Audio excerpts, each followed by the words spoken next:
Welcome to the Wild Strength Podcast, where we will talk about all things wild and all things strength related and everything in between. Today, my guest is Brad Godbold. I actually don't know if I've ever said your last name before. Did I say it right? You did say it right. Okay, Yeah. sweet. I'm like, that was the first time it's actually come out of my mouth. Brad Godbold. And as I've kind of mentioned in previous episodes, I'm starting by asking every guest what their walk-up song would be. And this is a way for you to get to know my guest, and then maybe I learn something new about them as well. So, Brad, what is your walk-up song? I'm sure everybody said it's really hard to pick one song. It kind of goes through the seasons of change, but a song that's kind of been there for me when I need that, like, just kind of extra step or extra like pickup in whatever, whether I'm running, training, whatever it is Eminem "Till I Collapse." Okay, that's a good one. Some of these I haven't even heard before, the ones that some It's, people are mentioning. it's off of, I think, his first album, so it's an old. Yeah, I mean, it's I one of have those heard this one though. So we're gonna 20. play a short clip of it. Get the vibe going for the podcast. Gotta fast forward. I think that's a classic. You can't go wrong with this one. The thing is, it's That's cadence, perfect. like an army cadence in the kind of the background, and like Okay, this yeah. was a song to me even before I joined the army. Okay, that makes sense, which that'll get into. I'm glad you mentioned that. We'll talk a little bit about that here. Yeah, so this is Brad. I met Brad through Instagram actually, but we have a lot of mutual connections and strength and conditioning, specifically kind of in the tactical space. And happened to be spending some time in North Carolina earlier in the year. He's living out there, reached out to him. And then quickly became like really good friends after that, and kind of the rest is history. So, Brad, I'll kind of let you introduce yourself, talk a little bit about your background, both in the military and as a strength coach, and then we'll see where this goes. Yeah. Yeah, I served in the army. I did 11 years total between active duty and National Guard. Got to do some really cool stuff. I was an artilleryman my entire career, but got to do some stuff with Rangers towards the end of my career, which was really cool. Then when I got out, when I was transitioning, I didn't know what I wanted to do. Like, I was into fitness, into sports, and in the army, so I didn't really have a lot of transferable skills. But a mentor of mine mentioned like exercise science as a degree field. So when I got out, when I was in the process of transitioning, I started looking into that. Found a really good exercise science program in New York, which worked because that's where my wife wanted to move back up to when I got out as well. She's from that area. Got into school, had some really amazing professors, and being a little bit older, kind of, my college years were my Billy Madison years. I was sitting, I showed up, and I'm like, I'm fresh out. I started growing the beard when I got off of active duty, so As most do. Yeah, so I'm 27, 28 at this time. Bald, tattooed, bearded. I'm going to class with these 18 to 22-year-olds. So I stand out, obviously. Had a couple of professors that kind of picked me out. One of them just happened to be the head strength coach of the college I attended, Long Island University, Richard James. And he called me after class one day and was like, when you're not at home, when you're not in class, come to the gym. And I'm like, okay, I don't know what you want me to do, but sure, I'll go spend time in the gym with a bunch of college teams. So that was my first semester of school, and it just became apparent to me right then that I wanted to become a strength coach. And so that's what I started gearing all of my classes towards in that exercise science program. Was fortunate enough to parlay that into an internship with the University of South Carolina under Jeff Dillman. Came back, started grad school, became an actual paid assistant coach at LIU. Left there, started a sports performance program at a local charter school in Brooklyn. Did really well and successful at that program. And then it just kind of transitioned into me going to NYU as the director of sports performance. And then the Army started bringing in this H2F program, and that was a natural transition for me. I was like, I served 11. At this point, I finished the National Guard and everything, so I'd served 11 years, and I was like, this is something that's very near and dear to my heart. So like, I have an opportunity to now go and take what I've learned as a professional coach, and take that back to the population that is really the closest to me. So that came up, and then I jumped on it.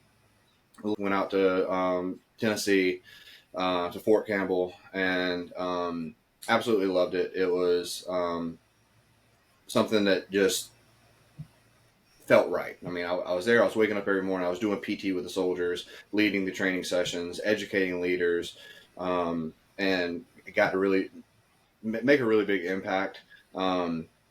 Would probably still be there, which is kind of a good transition if it weren't for like some mental health things that popped up for both myself and my wife.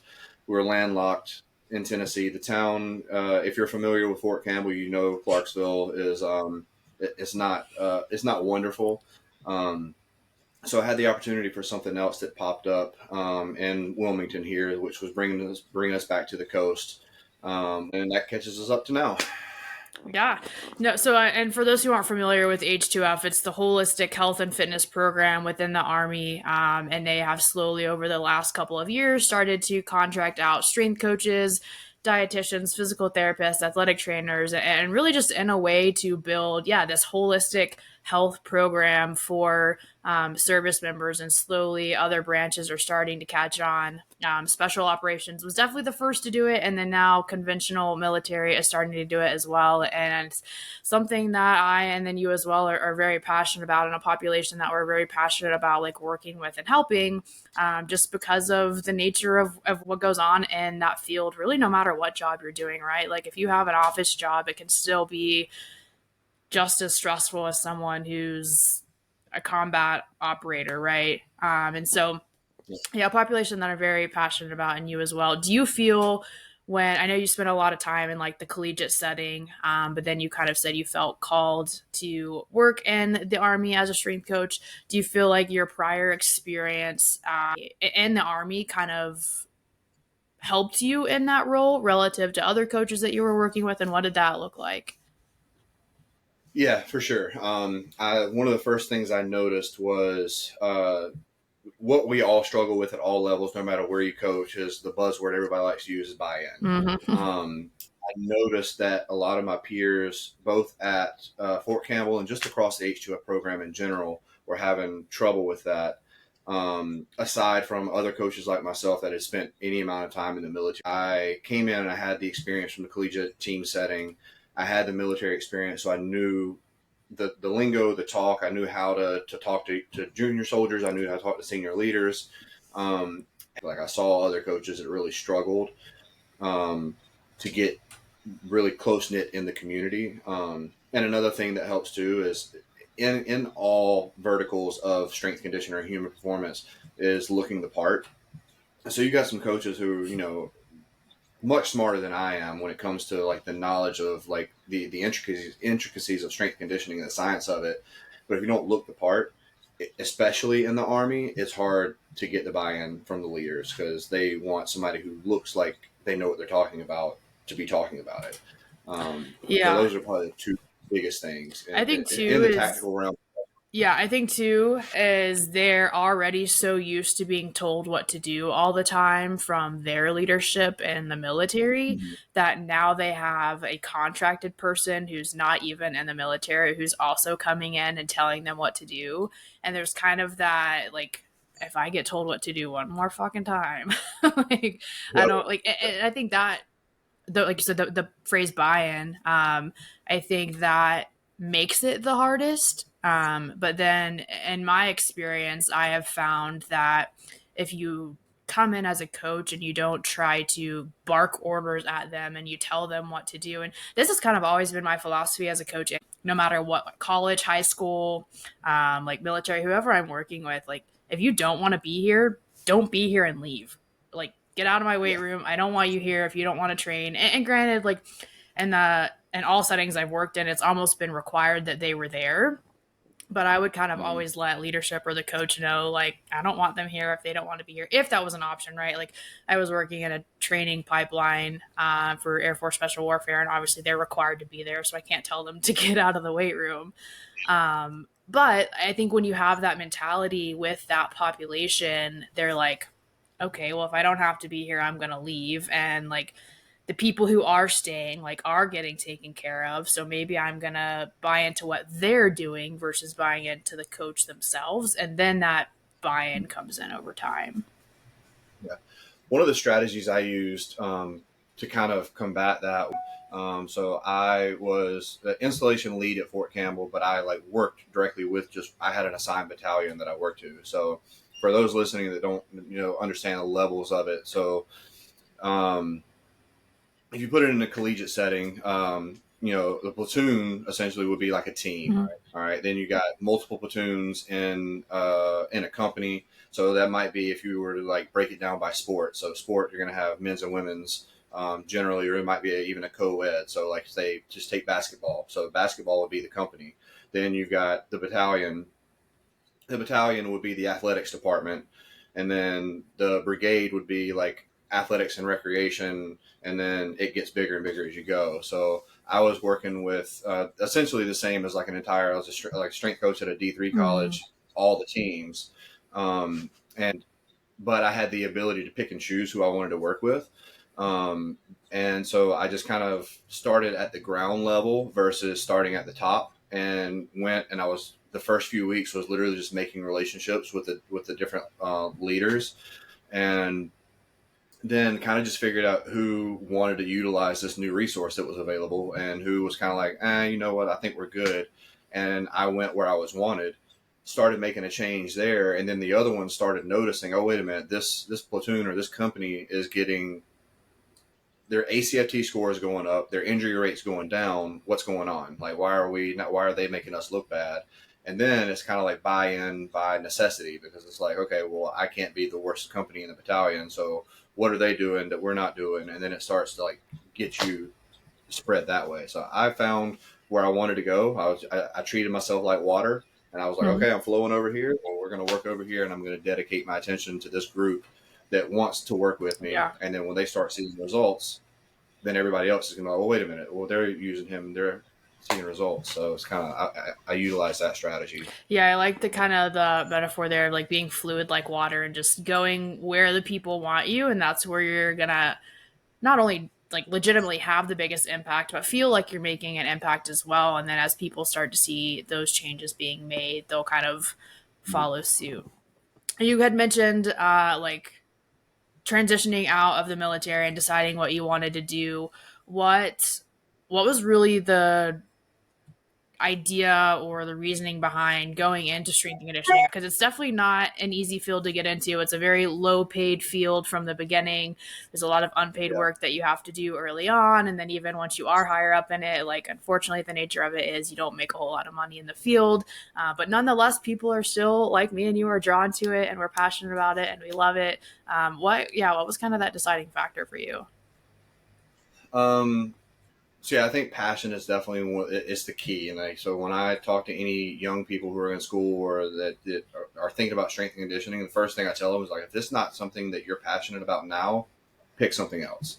Because if you're not passionate about it now, you're likely not going to develop a passion for it, Absolutely. and the passion can get extinguished over the years as well.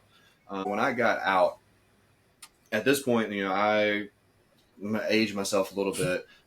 Graduated high school in 2006. Had the opportunity to play sports in college. Didn't I knew at that point I wanted to join the army right out of high school, but I graduated at 17. Parents were like, "You got this opportunity. You need to do it. We're not going to sign for you." So I had to go. Once the next year when I turned 18, and I knew I didn't like college. I wasn't a good student when I was growing up. I was a mediocre student. Didn't do homework. School was not for me. Um, so I came back and I was like, I'm 18 now. You can't tell me what to do anymore. So I'm joining the army, and Mm-hmm. I left. But through sports, that was, as a typical athlete, the only part I enjoyed about high school was sports. And I spent a lot of time in the gym then. My dad started me in the gym when I was probably 11 or 12 years old. And, so now for the better part of 20 plus years, that's been a part of my life. I mean, there's been ebbs and flows in there. Um, but so when I got out, I was like, I don't know what I want to do. I have no transferable skills to the real world. I knew that I wasn't a suit and tie kind of person. So like an MBA was out of the question. So I was undeclared that first semester and just taking a bachelor of science, and then I picked classes that were like related to what I want to do. And that's where I met the head strength coach. And so then it was like, okay, well, what is strength and conditioning? Because I had no clue what it was. I didn't have it in high school. I didn't have it the year that I played college sports. We didn't have a strength coach. So I didn't know what strength and conditioning was. And then so when I got introduced to it, I was like, okay, this is what I want to do. There's a lot of similarities between military and strength conditioning as far as in the leadership position and having the ability to make a positive impact on people in both a physical and a mental way. Um, so I saw that parallel immediately, and I was like, okay, now I get to work with people who are just younger than me. So I'm able to kind of mentor a little bit because I'm fresh out of college, but I'm not much older than some of these kids, 4 or 5 years, and now I have the opportunity to lean on my experience and in the real world in the military, and now in fitness, which I've got years of experience, not professionally, but I've been in the gym since I was 11, 12 years Mm-hmm. old. So it was like, okay, I've got now this opportunity to make an impact on people's lives. And that's kind of something that I've always felt was like my calling, which is why I joined the Army. Like I wanted to do something bigger than myself. Mm-hmm. So when I got out, I was lost. I'm like, how do I do? And I didn't even know, I couldn't even really like verbalize it at the time or conceptualize what it is that I wanted to do on a bigger scale. Cause like you can impact people's lives in a positive way in many different ways. I mean, there's all kind of ways you can do it. But for me, it was, Army and then physical fitness. Like that's my vessel for being able to make an impact on people. Yeah. And Yeah, I think for anyone who might be listening who is like currently military or you are retired or out of it and currently a veteran, I've started to find more, at least maybe because of what I do is why I run into these kind of people. But more and more people are wanting to transition out and get into coaching and human performance and all of that. And for exact reasons, like you said, they're passionate about who they've been working with in the military, and they obviously joined the military for a reason. And then they also see like the work that can be done on the outside of it to help these individuals, because we all know that the VA isn't doing a very good job of that. And so the more that yeah. we can input people who genuinely just care about humans, right? I think at the end of the day, the best coaches, strength and conditioning coaches, and even physical therapists, athletic trainers, like human performance personnel and professionals, like just care about the human at the end of the day. And like whether it's a professional athlete, a collegiate athlete, or a service member, someone in the military, like I think ultimately we're drawn to that field. Like I said, it is long hours and low pay, but more importantly than that, we care about the human itself. And that Mhm. you do find those kind of people who are transitioning out of the military. And I think that they're a great fit for that because, like you said earlier, you do really get that buy-in, I guess, easier, and you can relate more, and not even just that, but you understand what they're going through more so than someone who's not been through that. And I think that's going to be Yeah. huge too. um as far as like you had mentioned something that you did with mops and mows, and I had saw that it was like a graphic you put out for a sample of a quality sound program would look like for someone who is in the military. And I didn't mention in the introductions, but Brad is an avid hunter as well. And so I had kind of mentioned on a podcast that I did previously with Joel Rather that like training for the outdoors, whether it is hunting or something in the outdoors, is very similar to maybe what you would do for training in the Mhm. military. And so for you, like what did that, what can you kind of walk through what that looked like, and then kind of yeah, what a sound program is, and just like kind of the minimum things that you would include for someone looking to get better in those kinds of things. Yeah. So having to one adjust my philosophy a little bit, leaving the collegiate world and going to the tactical world, um, based off of knowing what that I'm not really going to have a lot of control. Commanders are still going to have their intent. So I mean, you're familiar with the phrase commander's intent, and that's going to dictate a lot of how training goes. Also access to equipment. At the levels that I worked at as a civilian with H2F, the equipment was by far the limiting factor in my programming. Mm-hmm. And so that graphic that you're speaking of was a program that I developed and was really successful at Fort Campbell, where we looked at all of the equipment that the battalion had available.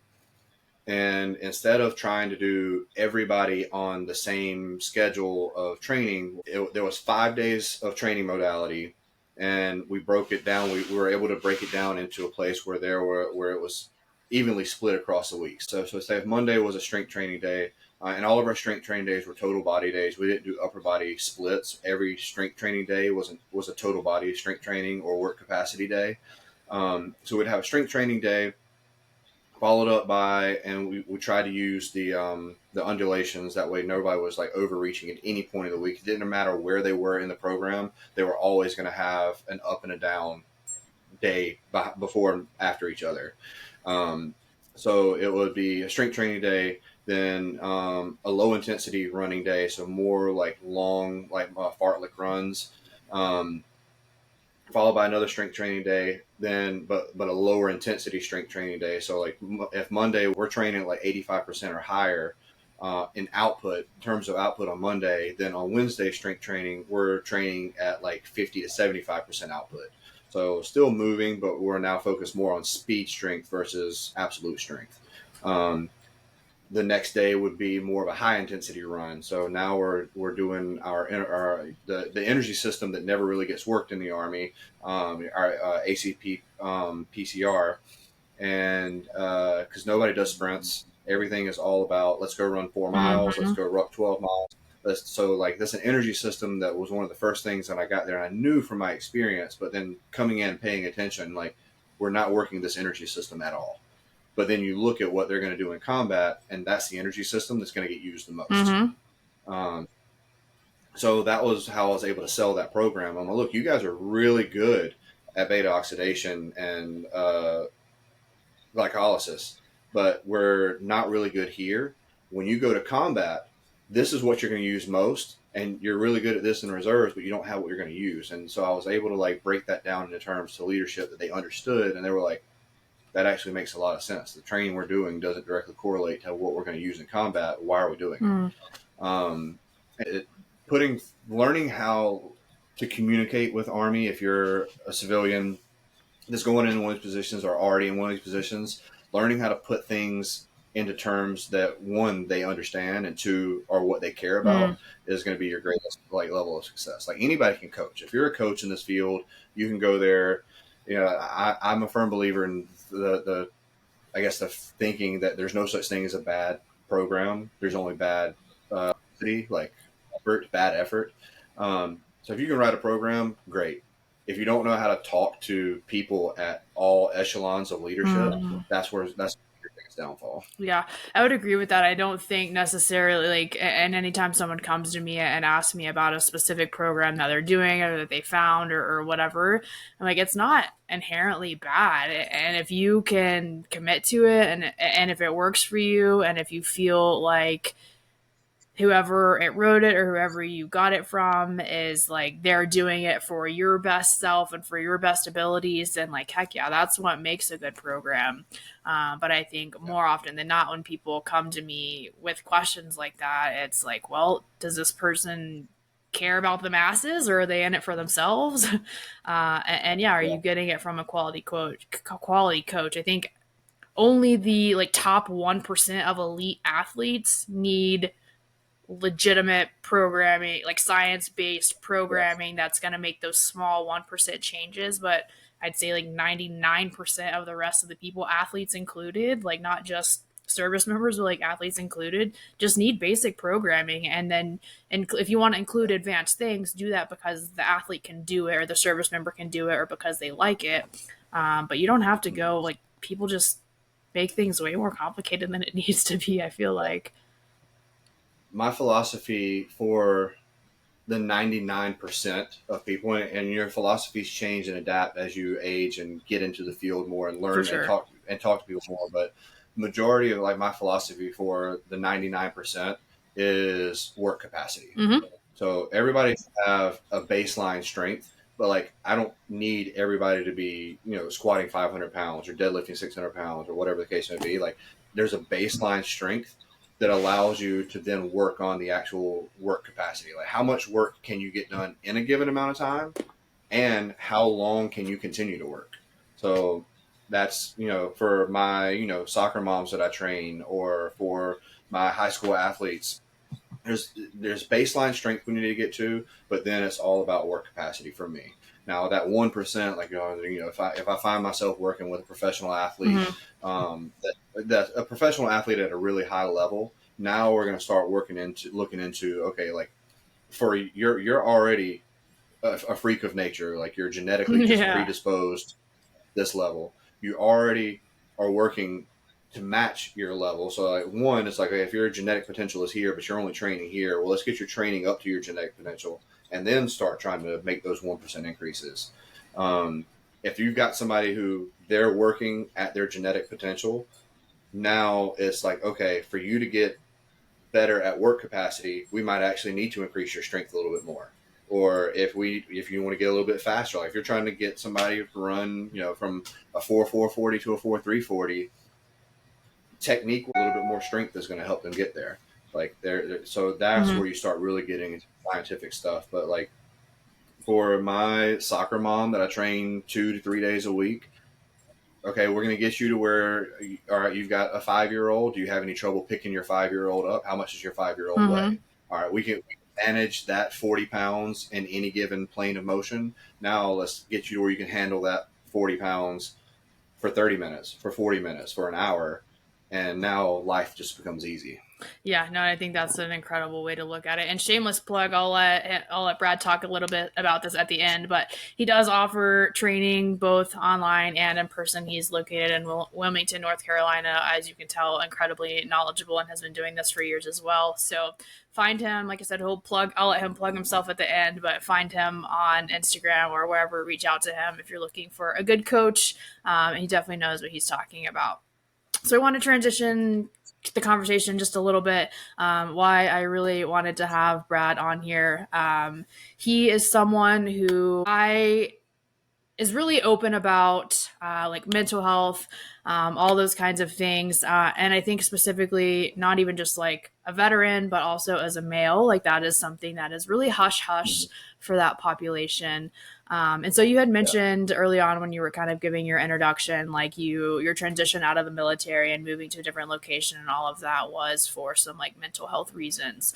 Um, you don't necessarily have to get into like those specific reasons, but I'm more curious as to like over like as time has gone by over the years, have you kind of always been that person who's like open about their mental health and like who's always had people you can talk to about that? Has Is that something that's evolved for you, and what do you think has like helped a lot with that?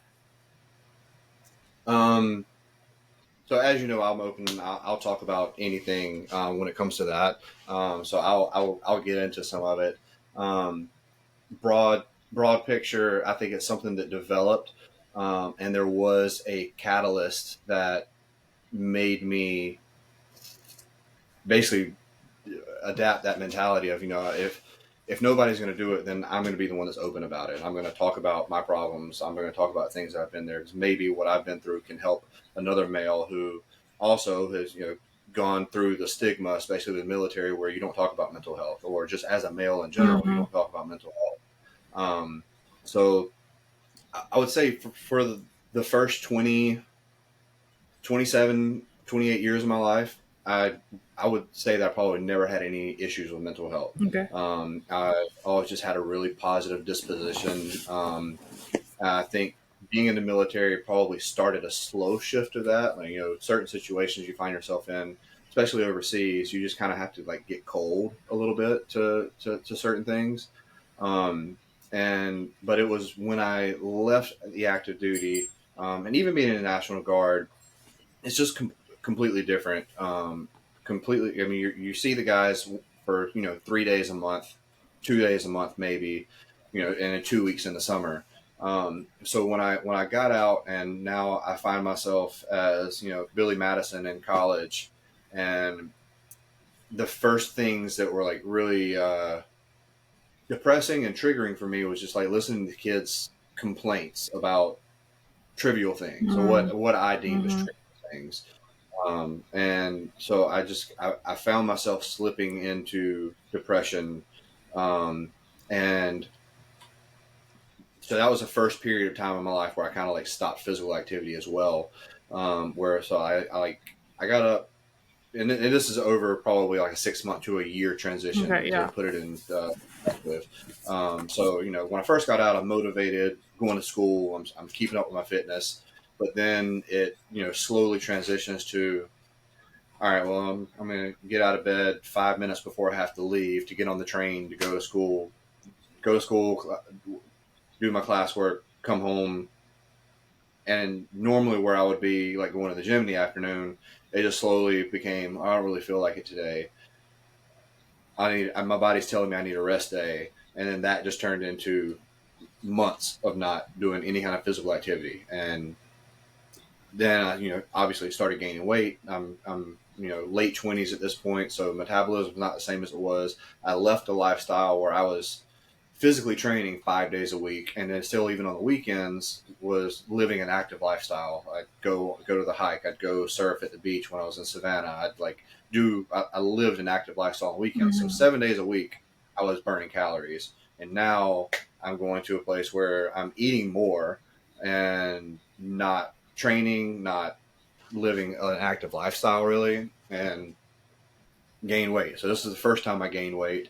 Um, had some really good friends reached out to me and was like, "Hey man, like I'm obviously not going to call you out on social media, but I've noticed some changes in you. Like, how are you doing?" Mm-hmm. And so had some people that I was fortunate enough that were close enough that I felt comfortable talking to about everything. Kind of gave me a gut check and said like, you need to get your shit together. And I'm like, "You're right, I do." So that at that point it was easy. Like I hadn't gotten too far gone. No medication, no actual diagnosis of depression, but I would say I was definitely depressed at that point. No thoughts of suicide or anything like that. It was a very mild case, and I got my shit together. Started going back to the gym, got in shape. Um, Kind of got a new lease on life, and that went into like finishing school and getting into a professional coaching career. Um, so COVID happens, Mm. and I, like a lot of people, found myself again sitting at home on the Good old couch. COVID. Um, I was much more fortunate than a lot of strength coaches during this time, and the fact that so I was at NYU at this point, and they had um, basically promised or came up with a plan where like no full time staff was going to be laid off or anything, or like lose their jobs or anything like that. So like they just found ways to reutilize us. So, but I went from at that, coaching at the D3 level. There's one coach for all teams. And so I was working, my first team would be at 6 a.m. and I would leave to go home at 8, 9 o'clock at night. So I was on my feet literally all day long for 12 plus hours a day. Now to go home and I'm on the couch and I have to do like 3 or 4 like video workouts a day for the rec department. And Did that. if I wasn't doing that, and I was in New York, so like it wasn't like I could then just like go and spend my day doing stuff because nothing was open. I mean, even the open air parks up there closed. Like the gates were closed. They were chained. Like you couldn't even go in open air parks. Um, so it was like I was literally just stuck in my house for months. Um, it was during this time. So this is 2020 into early 2021. My best friend, we joined the army at the same time together. We met just after basic training, went on all our deployments together. This was as close to a soulmate as a person could have, other than their spouse. Um, like his family is my family. I'm still to this day in touch with his family. I see him any chance I get. But he took his own life in January of 2021, where I was already just in a bad place myself. Mm. Um, that really sent me down a really, really dark depression. Mm. And I think it was April, March or April of that year. I had decided I was going to take my own life. I just didn't want to be here anymore. Um, my wife had gotten to a point where she was going back into the city for meetings on a periodic basis. I knew that there was a day where she was going to be going into the city and was going to be gone for several hours. Um, I wrote a note, I printed it out, put it on an envelope. I bought flowers and put it beside the flowers. Um, and when she left for work, I was gonna kill myself. Um, and then and I even had left in a note. I was like, "Don't go in the bedroom. Just call 911 or like something to Mm-hmm. that effect." Well, this just happens to be a day where she forgot like her phone or her computer or something. And so she'd been gone for this point at like, 10, 15 minutes. And I'm like, all right, if I'm going to do it, I got to do it now. And it took her that long to get from the train station back to our place. And she didn't stop to like look at the stuff on the table because she was like in a rush because she forgot whatever it was she forgot. She like busted in the bedroom at the time that I had a gun in my mouth. And obviously it scared the shit out of her, scared the shit out of me. Mm-hmm. Um, she handled it much better than I think I would have or many other people would have. She was really calm, and just came and sat beside me and, grabbed the gun, put it away, and then just like hugged me and we cried. And she asked me, all the questions. She was like, I knew it wasn't great. And she just didn't realize, a lot of people, probably a lot of people in the coaching field are very similar in that we care so much about other Mm-hmm. people that we don't ever like put on when things are bad for us because we just have to be that person Mm-hmm. for so many other people. It's not just like onesies or twosies. Like, college strength coach, I got 650 athletes that I have to like put on for. Yeah. And so, do that for so long. And it's like, you don't show that things are going bad for you. And probably also due to the stigma of being a male, being a veteran, like Mm-hmm. you don't show your emotions. Um, so yeah, so that happens. I am thankful to this day, and I thank her every day for being a forgetful person. That being like now, anytime she forgets something, I'm like, I don't need my life saved today. We're good. Yeah. Uh, and so make a little bit of joke out of it, but I mean, obviously, it's a very serious thing. Yeah, I'm gonna pause But you for a second. First, yes, I'm very glad that she was forgetful that day. And also, you've never like said this whole story to me before, so this is even my first time hearing it. So even more, I'm grateful that you're even talking about it on this podcast as well. Couple of things I wanted to like unpack before you continue to talk more. yep, One was like kind of early on when you mentioned like during COVID, um like coaches, and you mentioned this kind of towards the end, like coaches are just such good coaches anyways, are such passionate people, and we're always putting, I might even cry talking about this just because it's something that I'm passionate about, and when I care deeply about something I get emotional and I cry. But like coaches just care so much about people, and we continually put other people first, and I think that's what makes a good coach. But at the end of the day, like you said, we don't put ourselves first.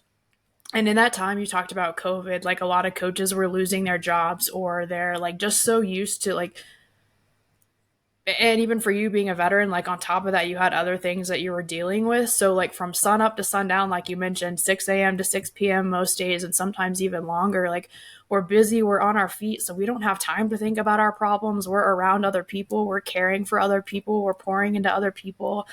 And then COVID happens and everything slows down, and we're like stuck at home, some of us by ourselves. Like I was by myself. My roommate at the time had gone home like right before everything shut down. And I spent like months by myself. And like that's fucking hard to do when you're dealing with some other stuff that you've been putting off for so long. And like I said, coaches, like gyms were closing. Like you couldn't really even, like if you were working in a university setting, you didn't really have the option to go work at a conventional gym because those were all closed. And even for a lot of us, like training was our outlet, right? All those years that we had been putting these things aside, like training was our outlet. And now we didn't even have somewhere to go to train unless if you had a home gym or something like that. And so yeah, I think that's something that's huge. And so my question would be, as I paused you, like moving into that, what like I mentioned, I'm very grateful that you're able to talk about this and all of that. Um, what was the biggest thing? I know you mentioned your wife came home. Obviously, she's been a huge impact for that, and like I said, I'm thankful for her as well. But as you started to, you mentioned your buddy had taken his life and then you thought about taking yours and you actually got to the point where you almost did. What was the biggest change for you as far as helping you move forward and move past that? Um, I mean, it definitely wasn't easy. There was, probably several weeks where, I mean, due to my own instruction, where I just had my wife. I was like, just you're going to be leaving the house more frequently. Like you're not yourself when you get to that point. You're because like in a sane mind or in a mentally healthy place, like taking your life is not like it's not something you think about and you're like, why the fuck would I do that? Like, so you get to a place where you're not yourself, and so like you're not just like her coming home doesn't just snap you out of that. So I was like, hey, I'm gonna buy a safe. I want you to put it somewhere. Don't tell me where it is, and put all of these things in that safe.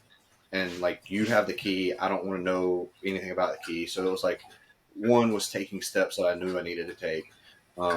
Then it was talking to some of my closest friends that I knew that I could trust.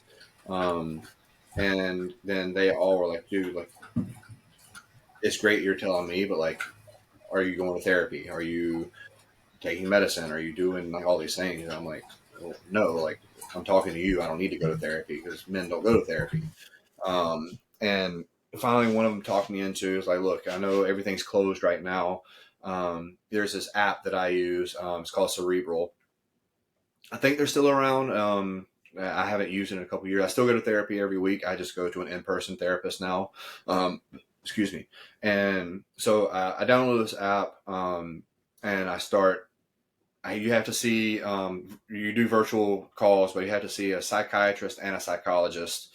One of them is, and I still don't know the difference. One of them is able to prescribe medication, and one of them is just basically like you talk to them. So you and they talk to each other to work out your medication. But I got on that, and it actually was really good because now I have still, most things are shut down. We didn't go back to work at NYU until like fall of or late summer, early fall of 2021. So I had time on my side where I could take care of myself for once. And so I was able to dive into a lot of the recent issues that were causing me to feel that way. And then also just unpack the years of trauma that have been like just put in a box and shut the lid. Whether it was, things in the military, cause diagnosed or undiagnosed PTSD, childhood trauma that nobody ever wants to talk about because why? Mm-hmm. So just got to unpack years and years of stuff over the next couple of months, um, and got me on medication. I was, I think I was taking like 300 milligrams of Wellbutrin a day, and one other thing I can't remember what it was, but um, those were the first big steps was actually talking to somebody, a qualified professional, not just your friends. Like talking to your friends is great. And Yeah. that's a positive step in the right direction. But actually like getting help from a qualified person that knows how to help you deal with things. Like your friends might like listen to you and be supportive, but they don't know how to help you actually process and deal with certain emotions or certain memories or whatever it is. Um, um, so I got into therapy, and then another good friend of mine. I'll plug people on here. So Johanse Bolden, a traveling man on Instagram. I've become Instagram friends with him as well. Um, Most of the people that I would call my closest friends now, I've actually met through the network of Mm-hmm. Instagram, and like mutual friends and things like that, I which is always talk crazy. crap about Um, it, but like, and how much I hate social media, but it's brought some incredible people into my life, and for that, I'm thankful. yeah. So I was talking to him, and he was like, "Man, I understand. Obviously, you got some like actual legitimate mental health things going on." He was like, "But you need to. You're in your 30s now. Things aren't going to work the same way they did through your teens and 20s.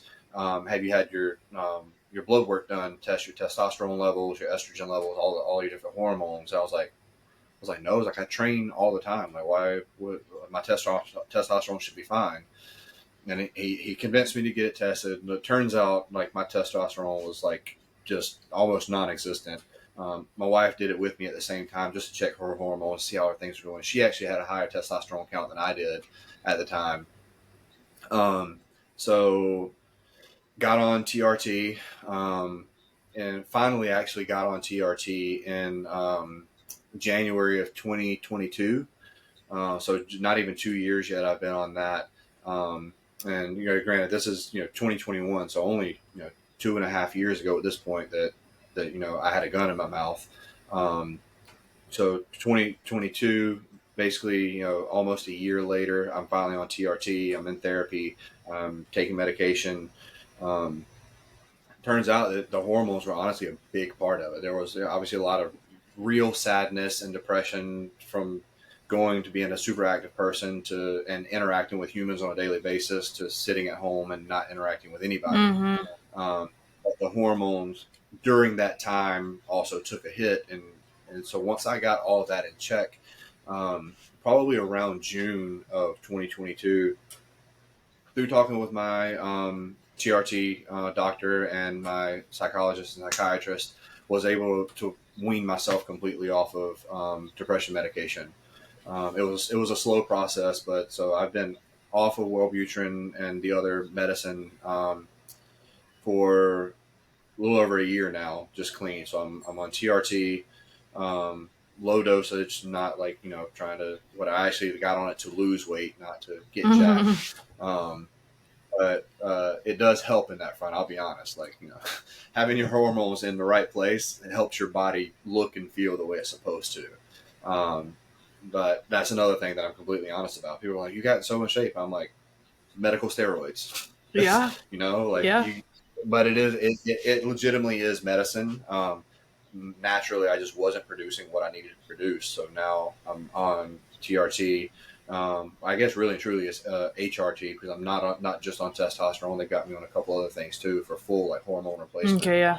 Um, but yeah, so that another plug along with going to see therapists and all that. Like men in your 30s, like go get your hormones checked Yeah. because if you're feeling like shit when you never felt like shit, if you don't sleep, if you don't have a sex drive, if you're just tired all the time, those are all the big symptoms for low testosterone, and not only low testosterone but high estrogen and like high cortisol levels. Your blood pressure could be all messed up. Like insurance to pay for it, but if not, there's a lot of clinics out there that are super affordable out of pocket where you can like get yourself fixed. Yeah, I don't think a lot of people recognize like what's going on internally, physiologically, insert whatever related word when there are mental health issues going on. Like it does start in the brain, but it does play out in all other aspects of your health.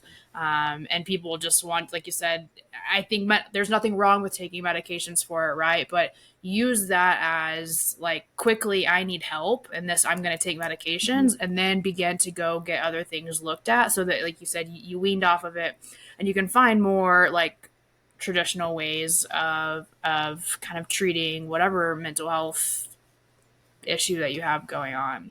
And they mentioned like you are a hunter. Kind of want to tie hunting into this a little bit as well.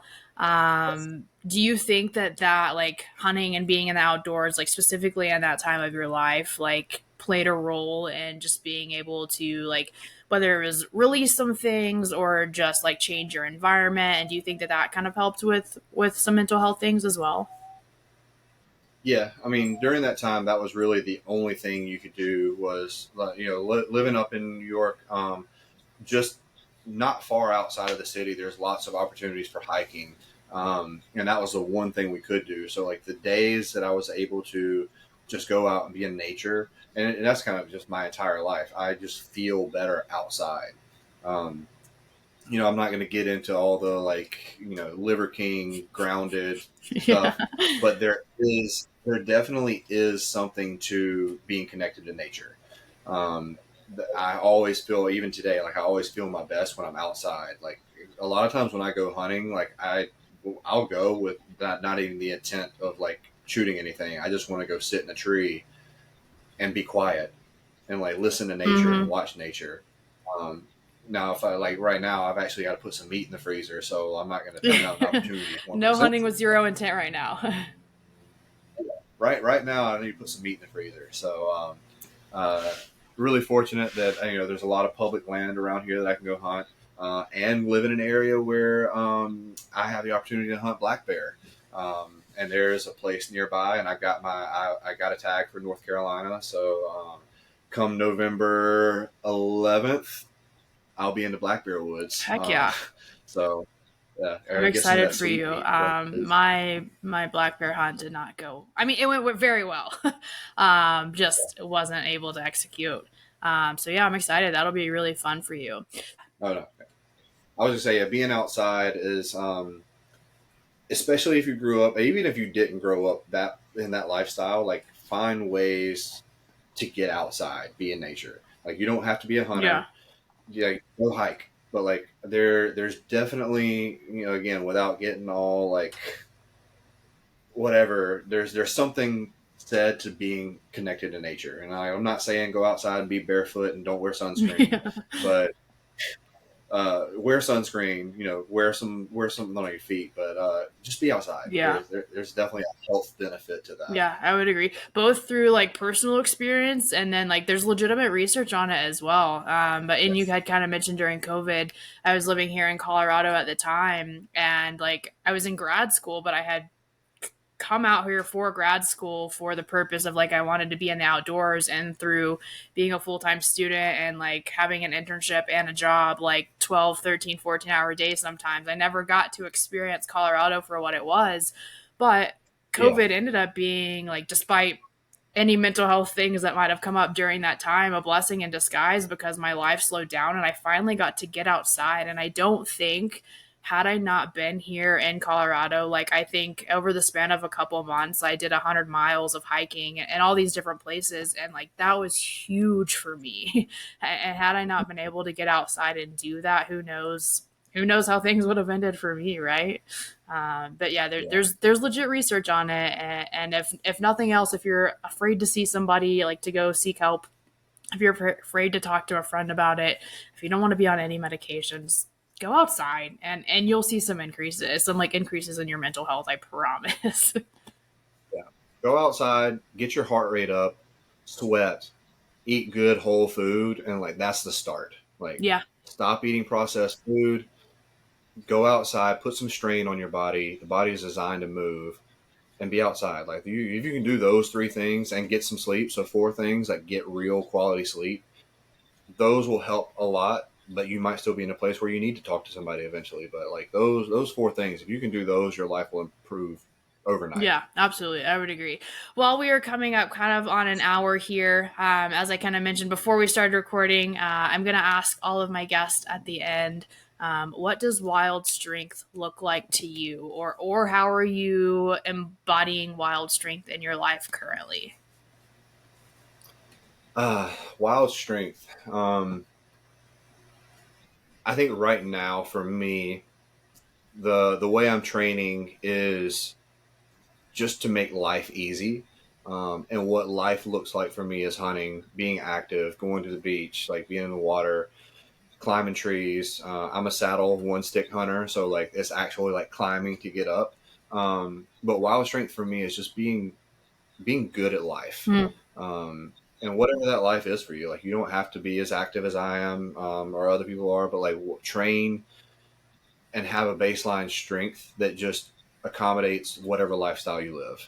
And I think right now that's how I'd answer that question. Yeah, no, and I would agree. I think like in each day that can look different, right? Like maybe one day Yes. um all you did was go outside for a walk, but like the next day you were able to get a good training session and that what wild strength means to you. And I like that you kind of said right now that's how I would answer that question, because that can be ever evolving and it can look different day to day or week to week. So I think that was kind of a really good way to end that one up. This has been really Yes. great. And once again, thank you for being super open about that time in your life, and for talking about that. I think, like I said, especially in men, mental health is very a hush hush topic.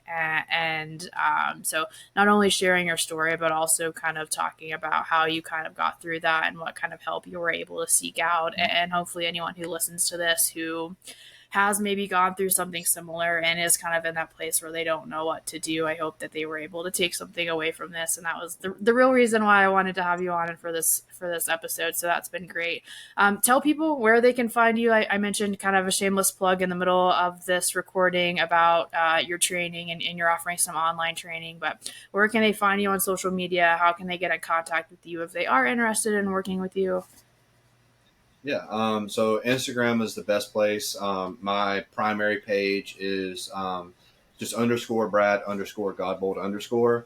I have links in there to it, but my like fitness page that I'm developing my online coaching thing actually right now is something that is the newest thing in my life. Is I'm really diving into building my online coaching business. But you can find that on Facebook and Instagram at First Law Fitness. That's just first with the number one and ST Law Fitness. And I'm going to be rolling some stuff out there. I'm using Trainerize as a delivery platform. So you just, it's one more app on your phone, which what's one more app to anybody nowadays? But gets your custom programming delivered right to your phone. You can record everything. You take your pictures. You can like connect your smartwatch to it or your Fitbit or whatever. So it's just like puts all of your data in one place for you and I to both see, as well as tracking your program and giving you another avenue of communication with me. Go find Brad on Instagram. And like I said, he obviously talked about his education experience early on, but I can vouch for him as well.